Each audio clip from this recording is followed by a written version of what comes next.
La biografía de Jesús de Nazaret llega hasta nosotros a través de los Evangelios, los libros sagrados escritos por aquellos que se acercaron a él y escribieron sobre su vida.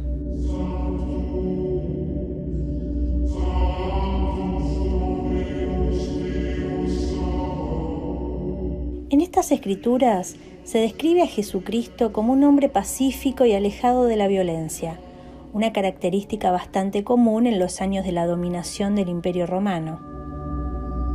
Sin embargo, su mensaje era conflictivo, se contraponía al cumplimiento de la Torá que propugnaban los fariseos.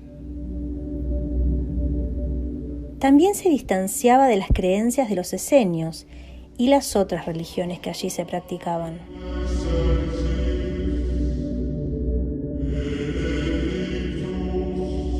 Jesús de Nazaret nace en un establo de Belén, en Judea, cuando dicha provincia pertenecía al Imperio Romano. Sus padres fueron José y María.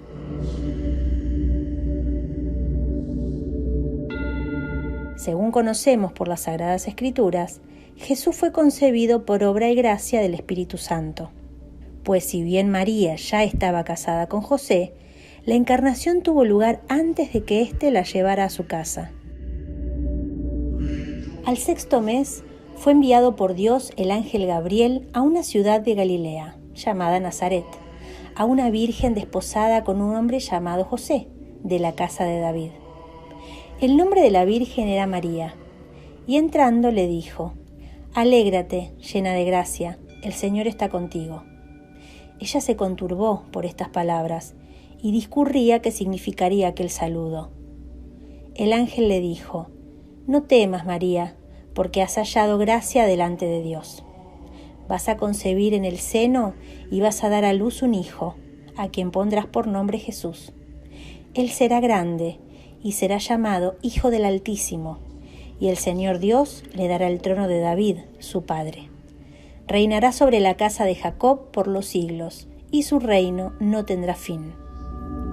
María respondió al ángel: «¿Cómo será esto, puesto que no conozco varón?»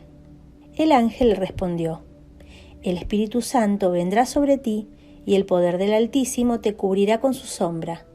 Por eso, el que ha de nacer será santo, y será llamado Hijo de Dios. Mira también Isabel, tu pariente, ha concebido un hijo en su vejez, y este es ya el 6º mes de aquella que llamaban estéril, porque ninguna cosa es imposible para Dios». Dijo María: «He aquí la esclava del Señor, hágase en mí según tu palabra». Y el ángel, dejándola, se fue.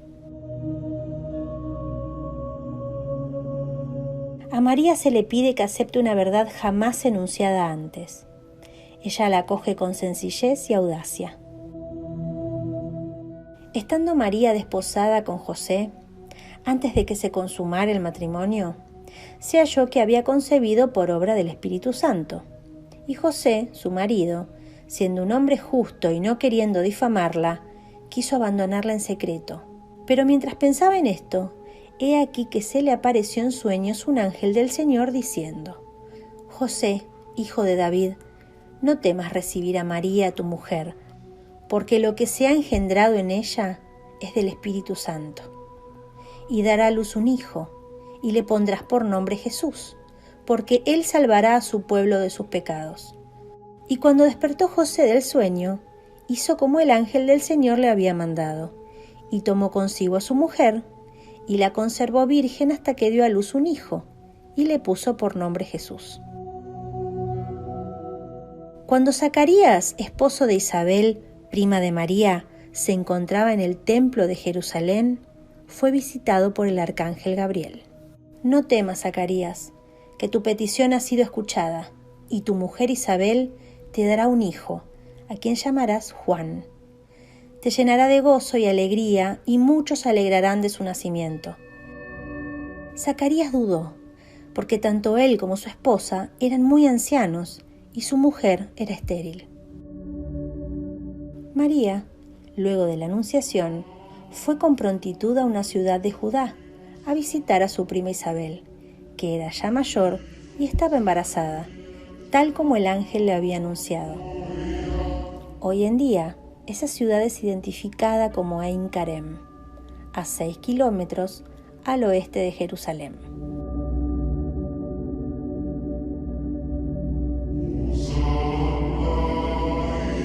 En aquellos días se levantó María y se fue con prontitud a la región montañosa, a una ciudad de Judá.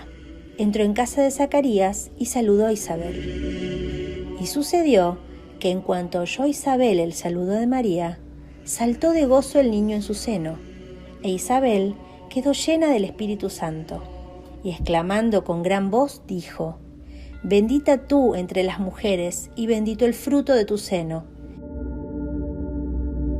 Por causa de un edicto del rey César Augusto para hacer un censo, María y José viajaron a la tierra de Belén para cumplirlo.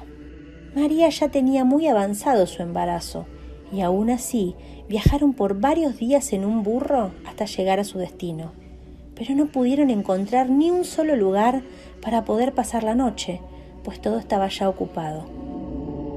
Viendo que María estaba por dar a luz en cualquier momento, el dueño de una posada les ofreció quedarse en el establo.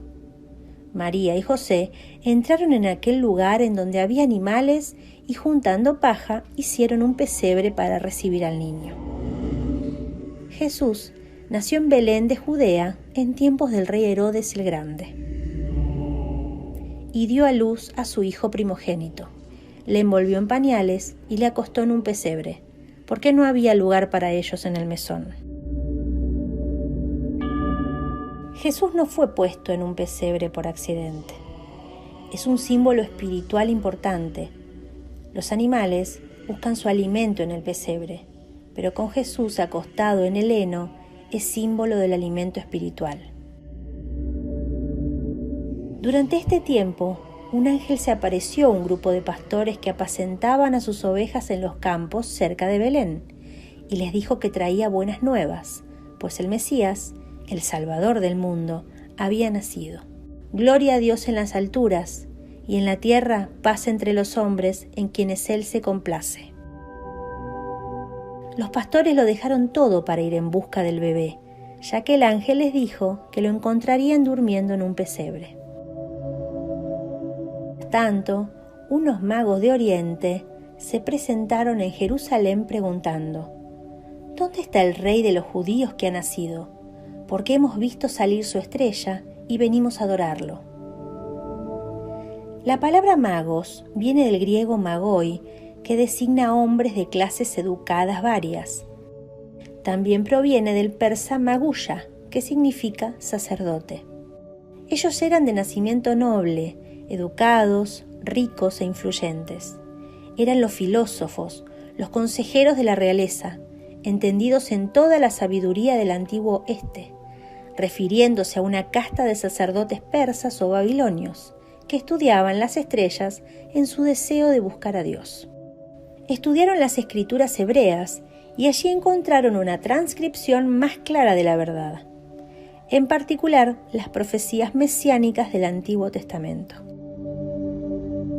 La noche del nacimiento de Cristo, una misteriosa luz apareció en el cielo que se volvió una estrella luminosa. Impresionados con su importancia, los hombres sabios volvieron una vez más a los sagrados rollos. Según ellos, buscaron entender el significado de los escritos sagrados. Fueron instruidos en sueños para ir en busca del Mesías. Al enterarse el rey Herodes, se sobresaltó, y todo Jerusalén con él. Convocó a los sumos sacerdotes y a los escribas del país, y les preguntó dónde tenía que nacer el Mesías. Ellos le contestaron: en Belén de Judea, porque así lo ha dicho el profeta. Ellos, después de oír al rey, se pusieron en camino, y de pronto la estrella que habían visto comenzó a guiarlos hasta que vino a pararse encima de donde estaba el niño. Al ver la estrella, se llenaron de inmensa alegría. Entraron en la casa, vieron al niño con María, su madre, y cayendo de rodillas, lo adoraron. Después, abriendo sus cofres, le ofrecieron regalos: oro, incienso y mirra. No obstante, cuando los magos encontraron a Jesús, fueron advertidos en un sueño de no informar al rey y se marcharon a su tierra por otro camino. Como los magos, José fue avisado en un sueño que Herodes intentaría matar a Jesús, así que él y su familia huyeron a Egipto. Entonces Herodes, al ver que había sido burlado por los magos, se enfureció terriblemente y envió a matar a todos los niños de Belén y de toda su comarca de 2 años para abajo, según el tiempo que había precisado por los magos. Episodio conocido como la matanza de los inocentes. José y su familia permanecieron en Egipto hasta que Herodes murió, y luego se trasladaron al pueblo de Nazaret, en la región de Galilea, para evitar vivir bajo el gobierno de su hijo encargado de la gobernación de Judea. Luego del nacimiento de Jesús en Belén, los 3 volvieron a Nazaret, que era su lugar de origen. Durante su niñez, Jesús se dedicó a ayudar a su padre José en la carpintería, y también pasó el tiempo estudiando las tradiciones judías de la época. Tal era su curiosidad que, tal como refleja la Biblia, acudía al templo de manera asidua para poder hablar con su padre e intercambiar ideas religiosas con los entendidos en la materia. Los padres de Jesús, María y José, acudían todos los años a Jerusalén por la fiesta de Pascua judía. A la edad de 12 años y con ocasión de la visita a la ciudad, Jesús desapareció de la vista de sus padres para dirigirse al templo. Allí transcurrió un tiempo escuchando y preguntando a los doctores del templo, quienes quedaron asombrados por sus conocimientos teológicos.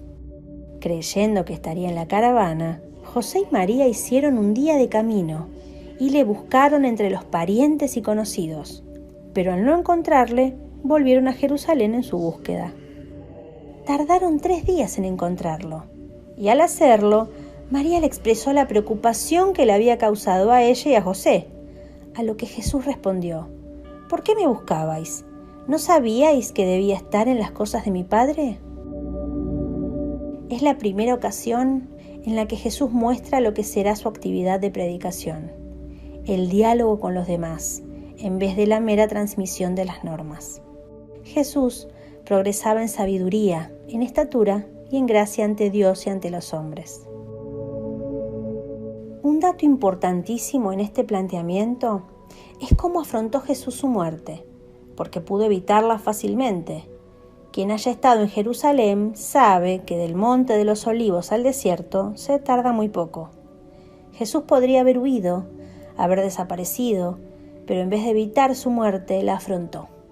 Es una situación límite que dice mucho con respecto a la conciencia que Jesús tenía de su propia misión. Pero no nos adelantemos. De los 12 a los 30 años, hay una laguna acerca de lo que fue la vida de Cristo, aunque se supone que trabajó como carpintero junto a José. Por otra parte, Juan vivió en el desierto por muchos años. La gente venía de las ciudades para escuchar sus enseñanzas. Se le conocía como Juan el Bautista. Juan el Bautista enseñó a las personas acerca de Jesucristo. Les dijo que se arrepintieran de sus pecados y que se bautizaran, y así lo hicieron. La gente le preguntaba a Juan el Bautista cómo podían vivir mejor su vida, y él les decía que compartieran con los pobres, que dijeran la verdad y que fueran justos con los demás. Les dijo que Jesucristo vendría pronto y les daría el don del Espíritu Santo. Un día, estando Juan en el río Jordán, llegó Jesucristo y le pidió que lo bautizara. Juan protestó y le dijo que era él quien debía ser bautizado por Jesús. Jesús le respondió: «Déjame ahora, pues conviene que así cumplamos toda justicia». Cuando Jesús salió del agua, el Espíritu Santo descendió sobre él. Dios habló desde el cielo y dijo: «Este es mi Hijo amado, en quien tengo complacencia». De acuerdo con los evangelios de Mateo y Marcos, Juan el Bautista había sido encarcelado por haber condenado a Herodes de Antipas por divorciarse de su esposa y haber tomado de manera incorrecta a la mujer de su propio hermano. Durante la celebración del aniversario de Herodes, la hija de su ahora nueva esposa bailó de tal manera que el agrado del rey fue mucho, por lo que le prometió darle lo que ella quisiera. La madre de esta muchacha, enojada y buscando venganza porque Juan el Bautista había criticado su unión con el rey, le dijo a su hija que le pidiera la cabeza de Juan. Y aunque Herodes se quedó perplejo por tal petición, no le quedó más que aceptar y mandó ejecutar a Juan mientras estaba en prisión. Los discípulos de Juan recogieron el cuerpo, lo sepultaron y se lo comunicaron a Jesús. Al poco tiempo de su bautismo, Jesús se sintió impelido por las impresiones del Espíritu a retirarse de los hombres y las distracciones de la vida comunal y apartarse al desierto a fin de poder estar libre para comunicarse con Dios. Tan potente era la influencia de esta fuerza que fue impulsado a una reclusión solitaria en la cual permaneció durante 40 días con las fieras del desierto. Durante el periodo de esta soledad no comió, antes prefirió ayunar, a fin de que su cuerpo físico quedara más completamente sujeto a su espíritu divino. Entonces se le acercó el tentador y le dijo: «Si tú eres el Hijo de Dios, manda que estas piedras se conviertan en panes». Jesús le respondió: «Está escrito, no solo de pan vive el hombre, sino también de toda palabra que sale de la boca de Dios». Entonces el diablo lo llevó a la ciudad santa, lo puso en la parte más alta del templo y le dijo: «Si eres el Hijo de Dios, échate para abajo, porque está escrito, mandará a sus ángeles que te cuiden, y ellos te tomarán en sus manos para que no tropiece tu pie en piedra alguna». Jesús le contestó: «También está escrito, no tentarás al Señor tu Dios». Luego lo llevó el diablo a un monte muy alto, y desde ahí le hizo ver la grandeza de todos los reinos del mundo, y le dijo: «Te daré todo esto, si te postras y me adoras». Pero Jesús le replicó: «Retírate, Satanás, porque está escrito, adorarás al Señor tu Dios, y a Él solo le servirás». Entonces lo dejó el diablo, y se acercaron los ángeles para servirle. A los 30 años se estableció en Cafarnaún, donde comienza a predicar la llegada del reino de Dios, y de esta manera empieza su ministerio público. Jesús de Nazaret era un predicador ambulante. Tras sortear una serie de pruebas de ascetismo entre la población que le rodeaba, aumentó su popularidad y también el número de sus seguidores. Entre estos seguidores fueron apareciendo ciertas personas que destacaban entre las demás y que dejaron todo a un lado para seguirle. Eran los 12 hombres que conformaban el núcleo más cercano a Jesús. Eran quienes hoy conocemos como los 12 apóstoles: Pedro, Santiago el anciano, Juan, Andrés, Bartolomé, Santiago el menor, Judas Iscariote, Judas Tadeo, Mateo, Felipe, Simón y Tomás. Jesucristo dedicó gran parte de su vida a predicar las enseñanzas de Dios. Así, recorrió numerosos lugares de Palestina, consiguiendo que le escuchasen por todas las partes del mundo.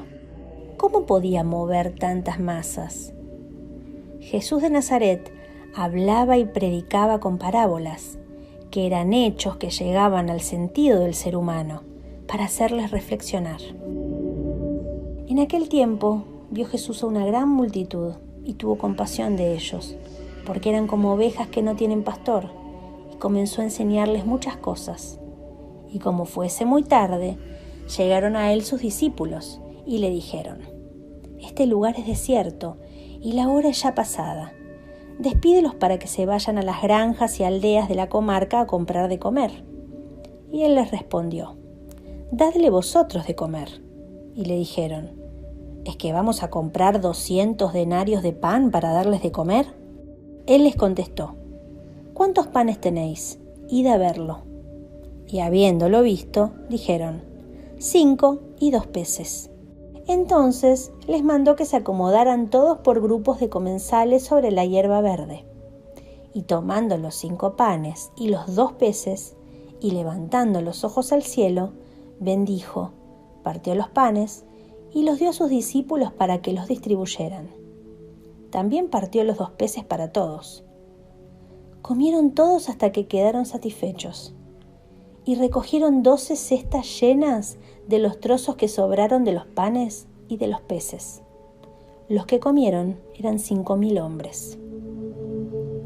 El milagro de la multiplicación de los panes y peces es un anticipo del milagro de la Eucaristía.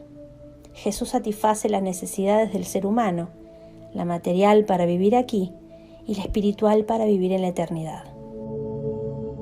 Jesús acababa de realizar el milagro de alimentar a 5.000 personas con tan solo unos cuantos panes y unos cuantos pescados, y quería pasar un tiempo a solas en oración. Enseguida hizo que los discípulos subieran a la barca y fueran delante de él a la otra orilla. Después subió al monte a solas para orar, y al anochecer estaba allí solo. Pero la barca estaba ya a muchos estadios de tierra, y era azotada por las olas, porque el viento era contrario. Y a la 4ª vigilia de la noche, Jesús vino a ellos, andando sobre el mar. Y los discípulos, viéndole andar sobre el mar, se turbaron y decían: «¡Es un fantasma!», y de miedo se pusieron a gritar. Pero enseguida Jesús les habló diciendo: «Tened ánimo, soy yo, no temáis». Respondiéndole Pedro, dijo: «Señor, si eres tú, mándame que vaya a ti sobre las aguas». Y él dijo: «Ven». Y descendiendo Pedro de la barca, caminó sobre las aguas y fue hacia Jesús. Pero viendo la fuerza del viento, tuvo miedo, y empezando a hundirse gritó: «Señor, sálvame». Y al instante Jesús, extendiendo la mano, lo sostuvo y le dijo: «Hombre de poca fe, ¿por qué dudaste?». Cuando ellos subieron a la barca, el viento se calmó. En aquel tiempo se encontraba enfermo Lázaro en Betania, el pueblo de María y de su hermana Marta. Por eso las 2 hermanas le mandaron a decir a Jesús: «Señor, el amigo a quien tanto quieres está enfermo». Jesús amaba a Marta, a su hermana y a Lázaro. Sin embargo, cuando se enteró de que Lázaro estaba enfermo, se detuvo 2 días más en el lugar en el que se hallaba. Después dijo a sus discípulos: «Lázaro, nuestro amigo, se ha dormido, pero yo voy ahora a despertarlo». Entonces le dijeron sus discípulos: «Señor, si duerme, es que va a sanar». Jesús hablaba de la muerte, pero ellos creyeron que hablaba del sueño natural. Entonces Jesús les dijo abiertamente: «Lázaro ha muerto, y me alegro por ustedes de no haber estado ahí para que crean. Ahora vamos allá». Cuando llegó Jesús, Lázaro llevaba ya 4 días en el sepulcro.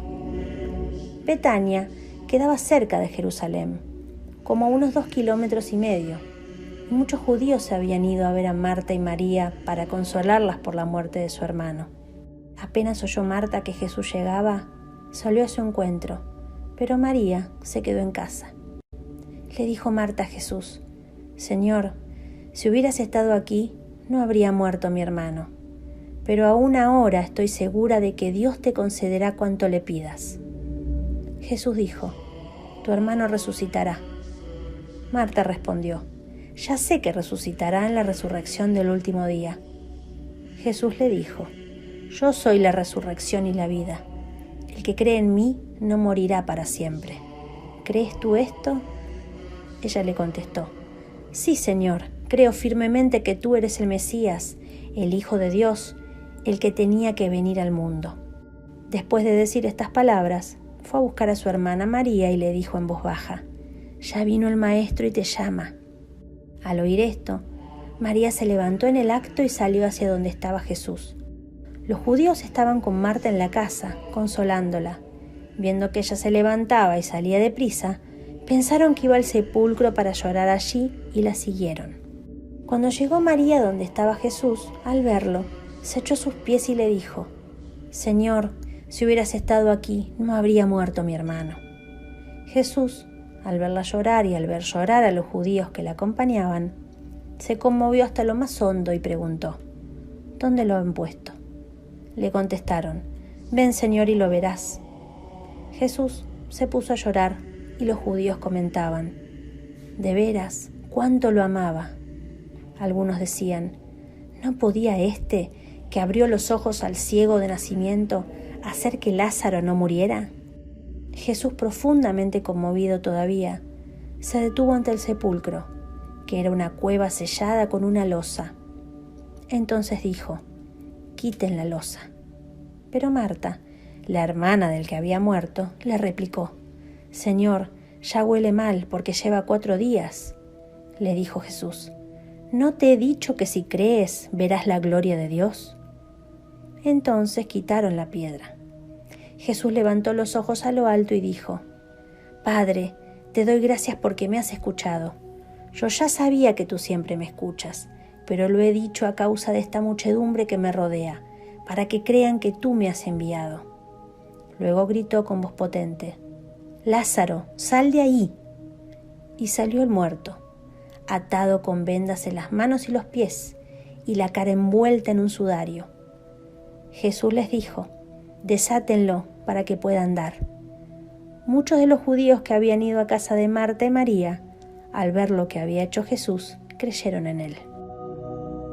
Decía Santo Tomás de Aquino: «Tan solo un necio trata de consolar a una madre ante su hijo muerto». Estas palabras surgen como fruto directo de la contemplación de este pasaje en el que Jesús, frente al sepulcro de su amigo Lázaro, derrama una de las pocas lágrimas que aparecen expresamente en el Evangelio. Jesús inició su primer viaje misionero por la tierra de Galilea, un viaje que duró semanas, incluso puede que meses, recorriendo las ciudades y aldeas. Tuvo que escoger entre la comodidad de un hogar o un viaje fatigoso e incómodo a lo largo de Galilea. Escogió lo segundo y añadió: «Porque para esto he venido». Porque el Hijo del Hombre no vino para ser servido, sino para servir y para dar su vida en rescate por muchos. Sucedió que en una de las muchas poblaciones que visitó, salió a su encuentro un hombre con lepra. La lepra es una terrible enfermedad bacteriana y que era frecuente en Israel en aquella época. Una enfermedad degenerativa que deformaba la cara, las manos y los pies de las personas. La llenaba de bultos y úlceras, afectaba a los músculos y a los nervios, de tal manera que iban perdiendo sensibilidad y las extremidades se deformaban. En algunos casos la carne llegaba a desprenderse y se perdía la nariz, las orejas, los dedos e incluso los pies. Las consecuencias de tener una enfermedad como esta eran terribles. Tenía que abandonar su familia y amigos, sus posesiones y vivir en lugares deshabitados. Cuando se acercaba a una población debía ir gritando su condición de inmundo a fin de que las personas se apartaran y evitaran el contacto. En consecuencia, tampoco podía participar de la vida religiosa del pueblo y dependía de las limosnas para poder vivir. De ahí que se le consideraba casi literalmente un muerto en vida. No contaba para nada y no tenía esperanza. Su enfermedad era incurable. De alguna forma aquel hombre oyó hablar de Jesús. Quizás veía cómo las personas iban enfermas y volvían curadas y se preguntaba: ¿y por qué no a mí también? ¿Por qué no puedo ir a él? Y venciendo todas las limitaciones que tenía, y aún a riesgo de ser apedreado, este hombre llegó literalmente a los pies de Jesús. No se acercó provocando ni con victimismo o suspicacia, sino que se desplomó sobre sus rodillas y con su cabeza en la tierra, es decir, totalmente roto y humillado. Posiblemente entre gemidos y lágrimas clamó al Señor: «Si quieres, puedes limpiarme», dijo el leproso. Él sabe que Jesús puede, eso no está en duda, pero ¿querrá limpiarle? Al fin y al cabo, lo suyo era lepra, no fiebre o ceguera o sordera. Se trataba de un desecho de la sociedad. Por otro lado, estas palabras revelan que estaba dispuesto a aceptar tanto un sí como un no. Y Jesús Teniendo misericordia de él, extendió la mano y le tocó, y le dijo: «Quiero, sé limpio». Y así que hubo hablado, al instante la lepra se fue de aquél, y quedó limpio. A pesar de la admiración de muchos, Jesús sufre acusaciones por hipocresía moral. Le acusaban de creerse mejor que sus dioses y de lavarles el cerebro a sus fieles seguidores, además de no creer en sus milagros. Veían en el predicador una amenaza que haría temblar los cimientos de sus creencias y la falta de humildad en sus religiones. Hablaba de la venida del reino de Dios y de su gobierno, con amor y justicia, en donde todos tendrán sitio para poder vivir en paz. De este modo, Jesucristo es denunciado ante el gobernador romano, Poncio Pilatos, por haberse proclamado rey de los judíos y Mesías, aunque cabe señalar que el reino al que él se refería mientras predicaba era el reino de los cielos, el reino de Dios. Después de que resucitara Lázaro de la muerte, al día siguiente, las multitudes que se habían reunido para la fiesta en Jerusalén dieron la bienvenida a Jesús. Jesús envió a 2 discípulos a la aldea cercana para que tomaran un burro, y si eran preguntados, debían decir que el burro era necesario para el Señor, pero que sería devuelto. Cuando Jesús se acercó a Jerusalén, miró la ciudad y lloró por ella, prediciendo el sufrimiento que le esperaba. Los evangelios continúan relatando cómo Jesús entró en Jerusalén y cómo las personas allí colocaron sus capas frente a él y también depositaron pequeñas ramas de árboles. La gente cantó parte del salmo «Bienaventurado el que viene en el nombre del Señor». Y las multitudes que iban delante de él y las que iban detrás aclamaban, diciendo: «Hosana al Hijo de David, bendito el que viene en nombre del Señor, hosana en las alturas». Y al entrar él en Jerusalén, toda la ciudad se alborotó diciendo: «¿Quién es este?». Y la gente decía: «Este es Jesús, el profeta, de Nazaret de Galilea». El simbolismo del burro refiere a la tradición oriental de que es un animal de paz en comparación con el caballo, que es un animal de guerra. Jesús sabía que su final era inminente. El imperio comenzó a acercarlo y no se podía dar marcha atrás. Entonces reunió a sus discípulos para que juntos así pudiesen celebrar la Pascua en un mesón que habían reservado.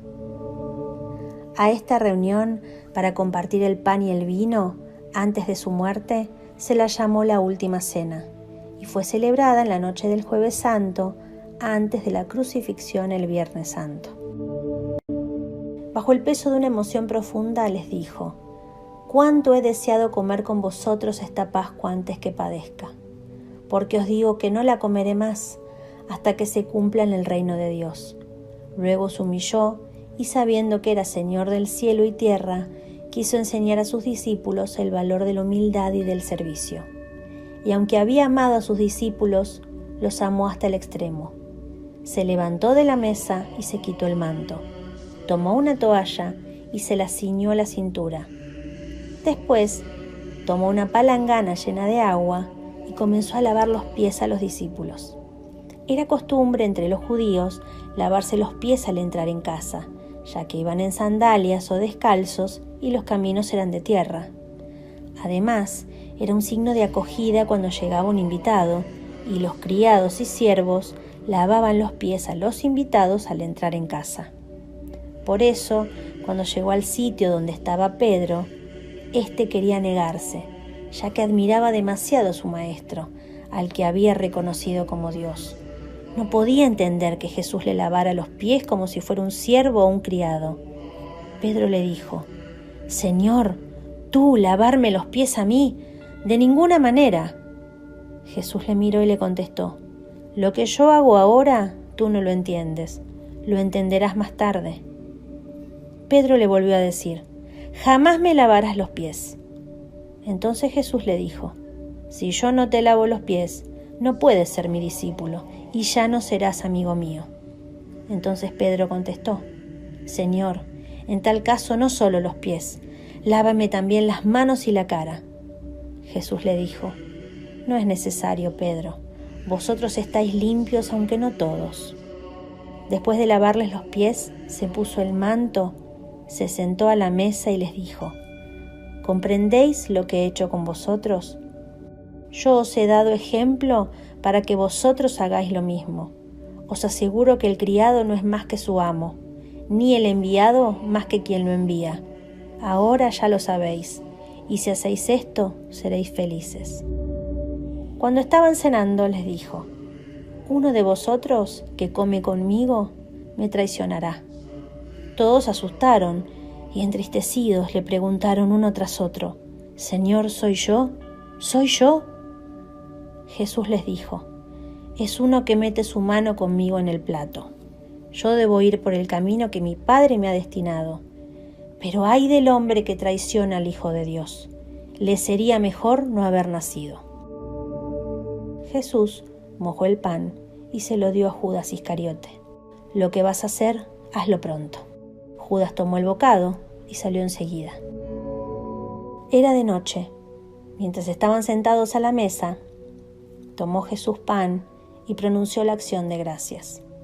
Luego lo partió y lo dio a sus discípulos diciendo: tomad y comed, esto es mi cuerpo. A continuación, tomó el cáliz con vino, oró sobre él, les dio a beber a todos y dijo: he aquí la nueva alianza de Dios con vosotros. Esta es mi sangre que será derramada por muchos. Ya no beberé vino sobre la tierra hasta que vuelva a beberlo en el reino de mi Padre. Tomás, el amoroso, valiente, aunque algo incrédulo discípulo, deseando información más precisa, optó por preguntar: Señor, no sabemos a dónde vas. ¿Cómo pues podemos saber el camino? La respuesta de Jesús fue una reafirmación de su divinidad. Yo soy el camino y la verdad y la vida. Nadie viene al Padre sino por mí.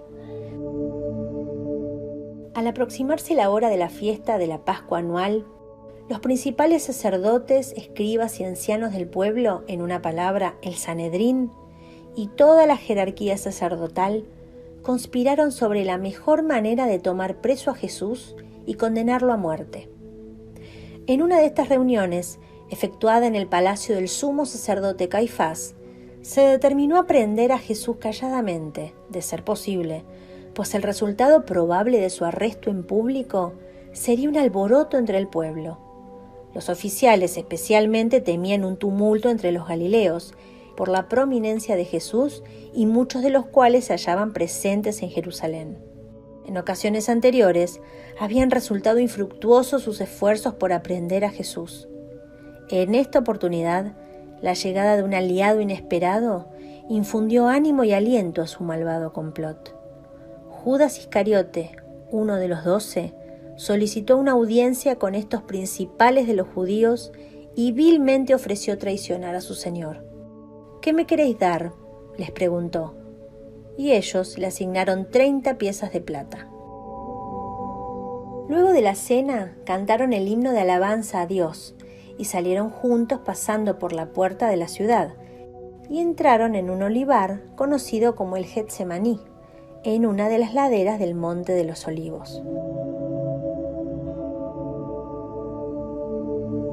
Dejó a 8 de los apóstoles cerca de la entrada.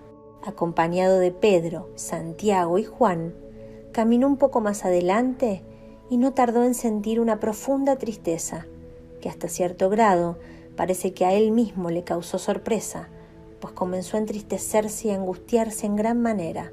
Se vio impelido a negarse aún el compañerismo de estos 3 que había escogido, y les indicó: mi alma está muy triste, hasta la muerte. Quedaos aquí y velad conmigo. Yendo un poco adelante, se postró sobre su rostro, orando y diciendo: Abba, Padre, todas las cosas son posibles para ti. Aparta de mí esta copa, mas no lo que yo quiero, sino lo que tú. No tardaron todos en ser vencidos por el cansancio y dejaron de velar. Dirigiéndose a Pedro, Jesús exclamó: ¿Así que no habéis podido velar conmigo 1 hora? Velad y orad, para que no entréis en tentación. Padre mío, si no puede pasar de mí esta copa sin que yo la beba, hágase tu voluntad. volviendo por segunda vez a los que en medio de su tristeza había pedido que velaran con él, nuevamente los encontró dormidos, y habiéndolos despertado se sintieron tan avergonzados que no sabían qué responderle. Se le apareció un ángel del cielo para fortalecerle, pero ni aun la presencia de este visitante sobrenatural pudo desvanecer la terrible angustia de su alma, y estando en agonía, oraba más intensamente, y era su sudor como grandes gotas de sangre que caían hasta la tierra. Cuando volvió por última vez a los discípulos que había dejado para que vigilaran, Jesús les dijo: «Dormid ya y descansad. He aquí ha llegado la hora, y el Hijo del Hombre es entregado en manos de pecadores».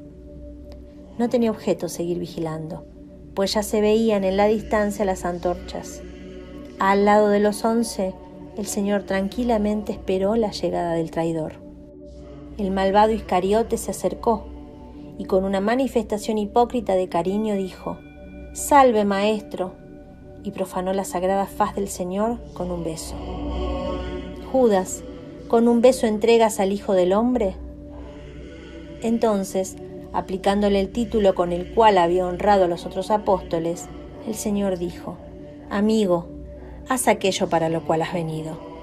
Entonces, para mostrar la inutilidad de una resistencia armada y recalcar el hecho de que él se entregaba voluntariamente, dijo: «¿Acaso piensas que no puedo ahora orar a mi Padre y que él no me daría más de 12 legiones de ángeles?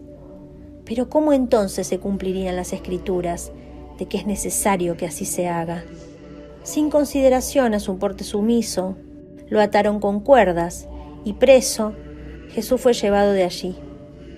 Los 11 apóstoles, viendo que era inútil la resistencia, no solo por motivo de la disparidad de números y cantidad de armas, sino principalmente por la determinación de Cristo en rendirse, se volvieron y huyeron. Todos lo abandonaron tal como él lo había predicho. El Sanedrín había decidido que Jesús era culpable de blasfemia y por lo tanto debía morir. Y con mucho gusto ellos mismos habrían ejecutado la sentencia en el acto, pero al estar bajo la ocupación romana no tenían facultad de infligir la pena capital, así que no tuvieron otra opción que llevar el caso ante Pilatos, el gobernador romano. Una nueva sesión del Sanedrín tuvo como propósito considerar cuál sería la mejor manera de presentar la causa ante Pilatos, con el fin de conseguir que Jesús fuera crucificado. Este aspecto era delicado y requería de cierta deliberación, porque el sumo sacerdote había sentenciado a Jesús bajo la acusación de blasfemia, algo que Pilatos ignoraría al tratarse de un asunto religioso. Así que se dedicaron a deliberar cómo presentar el caso ante el gobernador romano. Finalmente, siendo aún muy de mañana, llevaron a Jesús ante Pilatos. Su intención era apresurar la muerte de Jesús antes de que se pudiera producir algún movimiento del pueblo a su favor. Así que con toda la celeridad de la que fueron capaces, presentaron a Jesús ante Pilatos, con el fin de que éste confirmara la sentencia que ellos habían determinado y la ejecutara sin necesidad de hacer ningún tipo de investigación adicional. Entonces salió Pilatos a ellos y les dijo: «¿Qué acusación traéis contra este hombre?». Le dijeron: «Si éste no fuera malhechor, no te lo habríamos entregado». Y comenzaron a acusarle diciendo: «A éste hemos hallado que pervierte a la nación y que prohíbe dar tributo a César, diciendo que él mismo es el Cristo, un rey». Como gobernador romano, la principal preocupación de Pilatos era la de mantener la ley y el orden, y para conseguirlo estaba dispuesto a ser implacable y aplastar cualquier rebelión. También era conocido su odio por los judíos, a los que acusaba de crearle innumerables problemas. Y por su parte, los judíos también le odiaban a él, al ver el desprecio con el que los trataba y por el hecho de ser el máximo representante del Imperio Romano que los había conquistado. En vista de sus antecedentes, el descontento general entre los judíos había crecido y su posición no era muy segura, pues un incidente más podría provocar una denuncia en Roma y ser causa de su destitución. Los judíos presentaron a Jesús como un demagogo sedicioso con la esperanza de que Pilatos lo condenara sin necesidad de un proceso formal. Pero el gobernador romano no sentía ninguna simpatía por los sacerdotes a los que conocía muy bien, así que no tenía ninguna intención de complacerles. Además, había algo muy extraño en este proceso. ¿Cómo era posible que fueran los líderes religiosos de Jerusalén quienes estuvieran entregándole a un pretendiente al título de Mesías, si ellos siempre protegían a cualquiera que se alzara contra Roma? Pilatos no dudó por un momento que la preocupación que a lo largo del proceso manifestaron por defender los intereses de Roma era falsa. Así que decidió que iba a interrogar a Jesús personalmente y tomar una decisión por él mismo. Lo primero que el gobernador hizo después de escuchar las acusaciones y tener delante de él a Jesús fue preguntarle directamente si era él rey de los judíos. Dado el odio que Pilatos sentía hacia todo lo que era judío, podemos pensar que tal vez en esta pregunta había cierta mezcla de desprecio y cinismo. Las humillaciones que Jesús había estado sufriendo y la forma en la que sus acusadores le presentaron no evidenciaban de ninguna manera que Jesús pudiera ser un rey, y menos de los judíos, que en ese mismo momento lo estaban entregando. Sin embargo, aunque su actitud inicial hacia Jesús pudo haber sido un tanto negativa, no tardó en cambiar de opinión, llegando a tener un interés profundo por el reo que le habían presentado. Seguramente, la fama de Jesús ya había llegado a los oídos de Pilatos, mucho antes de que lo trajeran ante él para ser juzgado. Pero ahora quedó maravillado por el aspecto noble del prisionero y por su autodominio. Pilatos llegó a estar plenamente convencido de la inocencia de Jesús, y así lo declaró públicamente en 3 ocasiones diferentes. La primera fue poco después de que los principales sacerdotes se lo presentaran. Ningún delito hallo en este hombre. La segunda ocasión tuvo lugar cuando Jesús fue traído nuevamente después de ser interrogado por Herodes. Les dijo: «Me habéis presentado a este como un hombre que perturba al pueblo, pero habiéndole interrogado yo delante de vosotros, no he hallado en este hombre delito alguno de aquello de que le acusáis». Y la tercera, justo antes de que lo entregara para ser crucificado, cuando se lavó las manos y dijo: «Inocente soy yo de la sangre de este justo».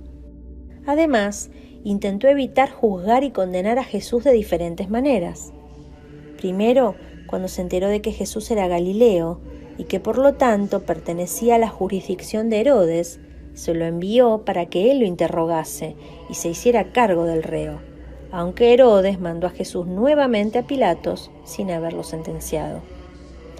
Después propuso a la multitud que se conformara con un castigo menor que la pena capital, en la esperanza de que su sed de sangre quedara apaciguada después de azotar a Jesús y de que todos ellos pudieran ver ensangrentada su espalda. Y su tercer intento de librar a Jesús tuvo que ver con la costumbre que tenía durante la Pascua de soltarles un preso, el que el pueblo eligiera, en la esperanza de que las multitudes se apartaran de la opinión de sus líderes y pidieran la libertad de Jesús. ¿Cuántos inocentes había condenado y dado muerte en su breve mandato, y nunca había tenido ningún problema moral por ello? ¿Por qué ahora tenía esta nueva actitud? Sin lugar a dudas, había algo en Jesús que quizá por primera vez en su vida le hacía sentirse reacio a cometer una injusticia.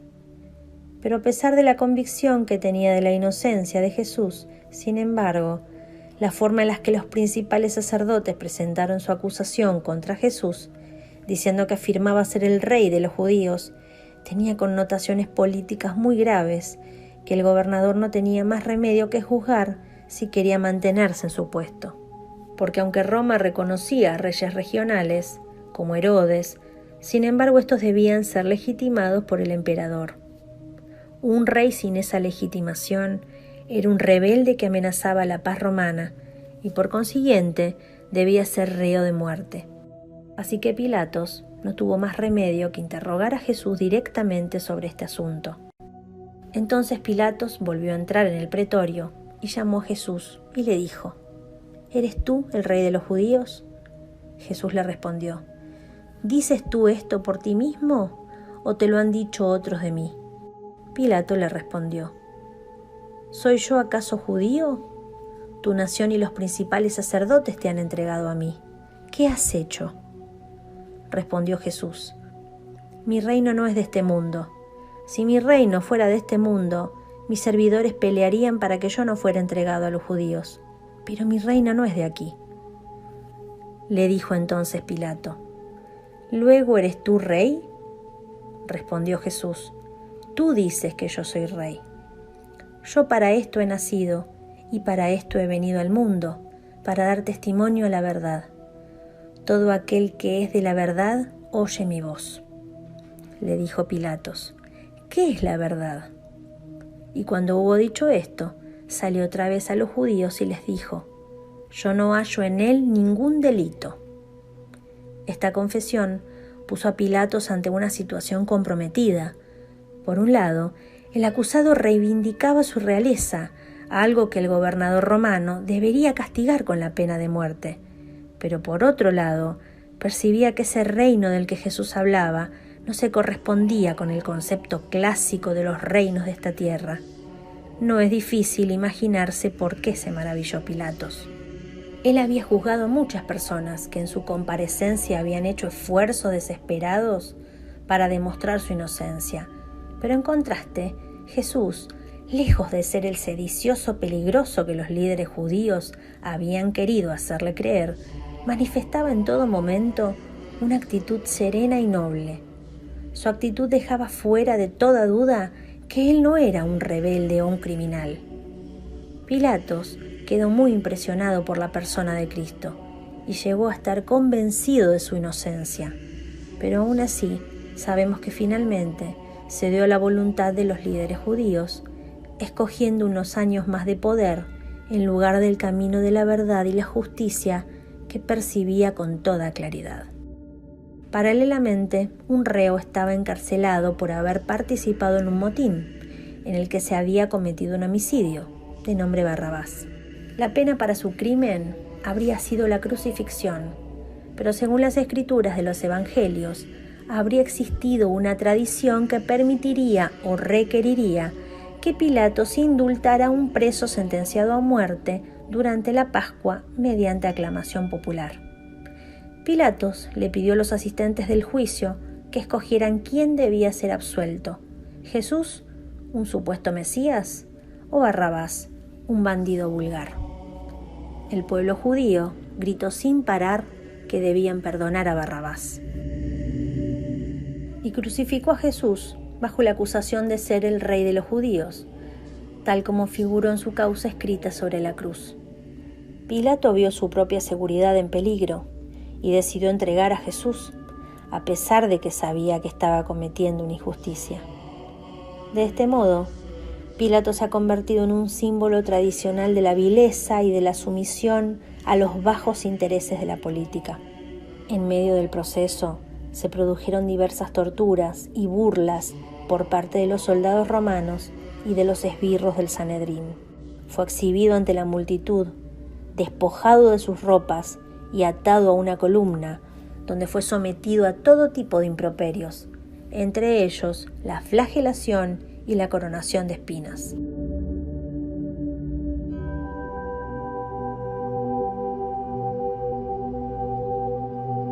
La flagelación era un preámbulo legal a toda ejecución. Los condenados a crucifixión eran flagelados habitualmente durante el trayecto que había entre el lugar donde se dictaba la sentencia y el del suplicio. Una vez la orden de castigo, Jesús fue atado con cuerdas gruesas y resistentes, casi suspendido de la parte alta de la columna o del techo. El instrumento utilizado para la flagelación fue el flagrum taxilatum, que se componía de un mango corto de madera al que estaban fijas 3 correas de cuero de unos 50 centímetros, en cuyas puntas tenían 2 bolas de plomo alargadas, unidas por una estrechez entre ellas.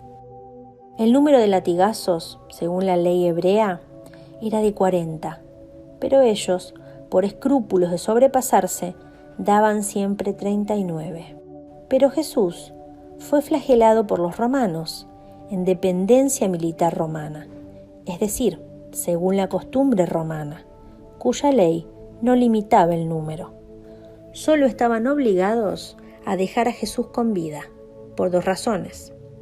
Una, para poder mostrarle al público para que éste se compadeciera, y la otra, para que en caso de condena a muerte, llegara vivo al lugar del suplicio y crucificarlo vivo. Era la ley. Las correas de cuero del flagrum taxilatum cortaron en mayor o menor grado la piel de Jesús en todo su cuerpo. Los golpes fuertes y repetidos sobre la espalda y el tórax provocaron, sin duda, lesiones pleurales e incluso pericarditis, con consecuencias muy graves para la respiración, la marcha del corazón y el dolor. En el interior de su organismo sufrieron también lesiones muy graves órganos vitales, como el hígado y el riñón. Los golpes fuertes sobre la zona renal instauraron sin duda una disfunción en los riñones. Lo mismo podemos decir sobre el hígado, donde provocaron también una disfunción del mismo. A esta disfunción o insuficiencia hepatorrenal, junto a mayor pérdida de sangre, fueron acompañadas de cambios electrolíticos y de otros parámetros biológicos, con todas las consecuencias gravísimas para la supervivencia. La disminución de la volemia por la nueva y abundante pérdida de sangre aumentaron más gravemente la disnea o dificultad respiratoria, comenzada en Getsemaní. Esta disnea aumentó todavía más, si cabía, por los golpes en la espalda y en el pecho, que afectaron a órganos respiratorios y que además la hicieron dolorosa. Jesús tenía graves síntomas de asfixia. Allí, en el pretorio, empieza el Vía Crucis tradicional, conocido como Vía Dolorosa, la ruta por la cual Jesús caminó llevando la cruz a cuestas hasta el Monte Calvario, también conocido como el Gólgota. En este lugar fue crucificado Jesús. Era la costumbre que el reo cargara con su madero hasta el lugar de la crucifixión. Aquí a Jesús le mandan a cargar el palo transversal de la cruz, que se cree que pesaba aproximadamente 50 kilos. Fue forzado a cargar el madero sobre su ya desgarrada espalda por un tramo de 600 metros hasta el Monte Calvario, por un terreno pedregoso con subidas y bajadas. Y llevaban también a otros 2, que eran malhechores para ser muertos con él. En la subida al Calvario, Jesús encuentra a su madre. Sus miradas se cruzan, se comprenden. María sabe quién es su hijo, sabe de dónde viene, sabe cuál es su misión. María sabe que es su madre, pero también sabe que ella es hija suya. Lo ve sufrir por todos los hombres de ayer, hoy y mañana. Y sufre también ella. El camino hacia la cruz fue difícil. Jesús estaba tan débil a causa de los azotes y los golpes, de una noche sin dormir y sin comida después de la última cena, que no podía cargar su cruz y cae por primera vez. Y cuando salían, hallaron a un hombre de Cirene llamado Simón, al cual obligaron a que llevara la cruz. Una mujer se abrió paso entre los soldados que escoltaban a Jesús y enjugó con un velo el sudor y la sangre del rostro del Señor. Aquel rostro quedó impreso en la tela. El velo, sobre el que queda impreso el rostro de Cristo, es un mensaje. He aquí como todo acto bueno, todo gesto de verdadero amor hacia el prójimo, aumenta en quien lo realiza la semejanza con el Redentor del mundo. Los actos de amor no pasan. Cualquier gesto de bondad, de comprensión y de servicio deja en el corazón del hombre una señal indeleble que lo asemeja un poco más a aquel que se despojó de sí mismo tomando condición de siervo. Mientras avanza por la estrecha vía del Calvario, Jesús cae por segunda vez. Después de las torturas que le han infligido, tal vez no son solo las vejaciones, el agotamiento y el peso de la cruz en sus espaldas lo que le hace caer. Sobre Jesús Pesa una carga que no se puede medir. Lo seguía un gran gentío del pueblo y de mujeres que se daban golpes y lanzaban lamentos por él. Cristo se desploma de nuevo a tierra bajo el peso de la cruz. La muchedumbre que observa está curiosa por saber si aún tendrá fuerza para levantarse. Todos contra él, todos verdugos. Su madre María llora. Ya no puede el Señor levantarse. Como un saco lo llevan hasta el patíbulo. Él deja ser en silencio. Ahora ha terminado la materialidad del camino, pues el cortejo ha llegado a la roca del Calvario. Los soldados tomaron sus vestidos, con los que hicieron 4 lotes, un lote para cada soldado. La túnica era sin costura, tejida de una pieza de arriba a abajo. Por eso se dijeron: no la rompamos, sino echemos a suertes, a ver a quién le toca. Era lo único que le quedaba. A él, que nació en la gruta de Belén y fue recostado en un pesebre. A él, que aseguró que no tenía dónde reclinar la cabeza. Aquella túnica sin costura, tejida de una pieza, obra probablemente de la solicitud de su madre, es lo último de lo que se desprende. Ahora nuestra víctima, perfectamente despojada, se queda con lo único que necesitaba, la cruz desnuda. Nada puede distraerle en el momento decisivo de pasar de este mundo al Padre. Los golpes de los soldados aplastan contra el madero de la cruz las manos y los pies del condenado. En las muñecas de las manos, los clavos penetran con fuerza. Esos clavos sostendrán al condenado entre los indescriptibles tormentos de la agonía. En su cuerpo y en su espíritu de gran sensibilidad, Cristo sufre lo indecible. Junto a él son crucificados 2 verdaderos malhechores, uno a su derecha y otro a su izquierda. Pilatos redactó también una inscripción y la puso sobre la cruz. Lo escrito era: Jesús de Nazaret, el Rey de los Judíos. Cuando los soldados levanten la cruz, comenzará una agonía que durará 3 horas. Padre, perdónalos porque no saben lo que hacen. Uno de los malhechores colgados lo insultaba: ¿no eres tú el Mesías? Sálvate a ti y a nosotros. El otro le reprendía: ¿y tú, que sufre la misma pena, no respetas a Dios? Lo nuestro es justo, pues recibimos la paga de nuestros delitos. Este, en cambio, no ha cometido ningún crimen. Y añadió: Jesús, cuando llegues a tu reino, acuérdate de mí. Jesús le contestó: te aseguro que hoy estarás conmigo en el paraíso.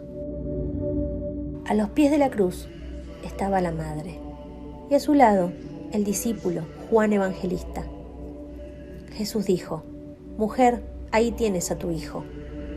Y luego le dijo al discípulo: ahí tienes a tu madre.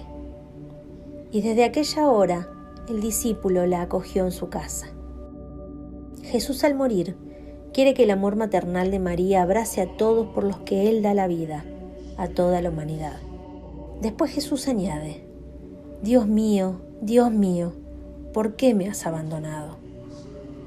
Poco después exclama: tengo sed.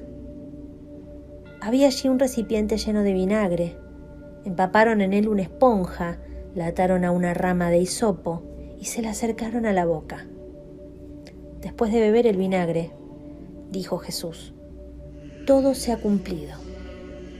El mismo centurión, escogido para supervisar que todo sucediera tal como debía ser durante la crucifixión de Jesús, no pudo resistirse ante el poder del amor redentor de Dios. Entonces Jesús exclamó con fuerza: Padre, en tus manos encomiendo mi espíritu. Y al decir esto, expiró. El centurión, al ver lo que había sucedido, dijo: verdaderamente este hombre era justo. Entonces, los que se habían reunido para presenciar aquel espectáculo, al ver lo ocurrido, se fueron de allí, golpeándose el pecho. El velo del templo se rasgó en 2, e inclinando la cabeza, entregó su espíritu. La tierra tembló y se partieron las rocas. se abrieron los sepulcros y muchos santos que habían muerto resucitaron. Era viernes y al día siguiente sería la fiesta de Pascua. Los jefes judíos no querían que en el día sábado los 3 hombres siguieran colgados en las cruces, porque ese sería un sábado muy especial. Por eso le pidieron a Pilatos ordenar que se les quebraran las piernas a los 3 hombres. Así los harían morir más rápido y podrían quitar los cuerpos. Los soldados fueron y les quebraron las piernas a los 2 que habían sido clavados junto a Jesús.